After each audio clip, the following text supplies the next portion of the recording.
ప్రతిరోజు చేసే పూజకు నియమాలు. వివిధ భక్తి గ్రంథాలు, ఆధ్యాత్మిక పండితులు సూచించిన ప్రకారం ఇంట్లో ప్రతిరోజు చేసే దైవ పూజలో పాటించవలసిన నియమాలు. స్నానం చేయకుండా ఇంట్లో ఉండే దేవుళ్ళ విగ్రహాలు, చిత్రపటాలు ముట్టుకోకూడదు. స్నానం చేశాక మగవారు శరీరం తుడుచుకున్న తువ్వాలతో కాకుండా దైవ పూజకు విడిగా వస్త్రాలు ధరించాలి. ధోవతి కట్టుకుని భుజాలపై వేరొక వస్త్రం ధరించాలి. అంటే మగవారు ఒక వస్త్రంతో దైవ పూజ చేయరాదు. మగవారు, ఆడవారు కూడా శరీరంపై తడి బట్టలతో పూజ చేయరాదు. దైవ పూజలు పొడి బట్టలు ధరించి మాత్రమే చేయాలి. ముందుగా నుదుట బొట్టు కానీ, విభూతి కానీ, గంధం కానీ వీటిని వారి కుటుంబ ఆచారం ప్రకారం పెట్టుకోవాలి.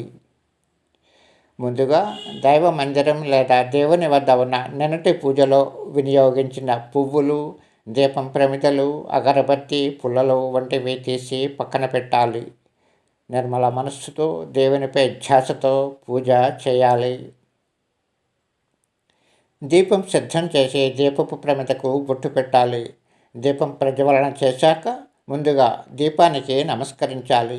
దీపానికి కూడా ఒక పుష్పం సమర్పించాలి. దేవతలకు సమర్పించేవన్నీ అగ్ని దేవుని ద్వారా దేవతలకు చేరుతాయని చెప్పబడింది. కాబట్టి దీపానికి ఈ నియమం పాటించాలి. దైవ మందిరం లేదా పూజాస్థలంలోని దేవతా విగ్రహాలు, చిత్రాలకు పుష్పాలు సమర్పించాలి. అగరబత్తి వెలిగించి దైవానికి పరిమళ ద్రవ్య సమర్పణ చేయాలి. పూజ చేసేవారు తమకు వచ్చిన దైవ స్తోత్రాలు, మంత్రాలు పఠించాలి. దేవునికి నైవేద్యంగా గుడం అంటే బెల్లం, పటిక బెల్లం, ఎండుద్రాక్ష, పళ్ళు వంటివి నివేదన చేయాలి. దైవానికి హారతి ఇచ్చిన హారతిని కళ్ళకు అద్దుకోవాలి. తర్వాత ప్రసాదం స్వీకరించాక పూజాస్థలం నుండి బయటపడాలి. పైన చెప్పినవన్నీ సాధారణ నియమాలు. సోమవారం, మంగళవారం, శుక్రవారం, శనివారం ఇలాంటి ప్రత్యేక రోజులలో ప్రత్యేక పూజలు చేస్తే కనుక ఆ పూజా నియమాలు ప్రకారం పూజ చేయాలి. ఇంట్లో స్త్రీలు ఉదయం పూట కూడా నైటీ ధరించేవారు ఉన్నారు. వీరు తమ ఎదపై ఆచ్ఛాదనగా ఒక వస్త్రం కప్పుకోవాలి. నిత్య పూజలో తప్పకుండా నైవేద్య నివేదన చేయాలి. పూజ చేసిన వారు దైవ ప్రసాదాన్ని ముందుగా తాము తీసుకుని తర్వాత కుటుంబ సభ్యులకు ఇవ్వాలి. దైవ పూజ ప్రసాదం తిన్నాక మాత్రమే ఉదయం టిఫిన్, కాఫీ, టీ వంటివి స్వీకరిస్తే మంచిది. పూజా సమయంలో ఏకాగ్రత కోల్పోవడం, మొబైల్ వాడడం, ఇంట్లో వారితో ఇతర విషయాలు మాట్లాడడం వంటివి మానుకోవాలి. ఇంట్లో నిత్య దైవ పూజ ప్రసాదం నెలసరి రోజుల్లో ఉన్న మహిళలకు ఇవ్వరాదు. వారంలో 7 రోజుల్లో తమకు ప్రత్యేక పూజ ఉన్న రోజున దైవ ప్రసాదాలుగా వడపప్పు, పానకం, రవ్వ కేసరి, చక్కెర పొంగలి వంటి వండిన ప్రసాదాలను దైవానికి నివేదించాలి. ఇంట్లో వండి తయారు చేసినవి మాత్రమే దైవ పూజకు వినియోగించాలి. బయట కొన్నవి నివేదించరాదు.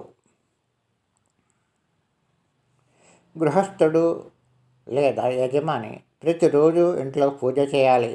గృహిణి పూర్తిగా 4 రోజులు పూజ చేసే అవకాశం లేదు కనుక మగవారు తప్పకుండా ఇంట్లో ప్రతిరోజు పూజలు చేయాలి. దైవనామస్మరణ చేయాలి. కుటుంబానికి రక్షగా అండగా ఉండి ఆదుకోమని దైవాన్ని వేడుకోవాలి.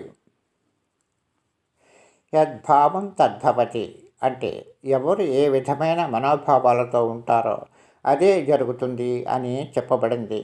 కాబట్టి ఒకరోజు కూడా మానకుండా ఇంట్లో దైవ పూజ చేస్తే ఆ దైవ ధ్యానం మనకు శుభాలను ఇస్తుంది. Thank you for watching.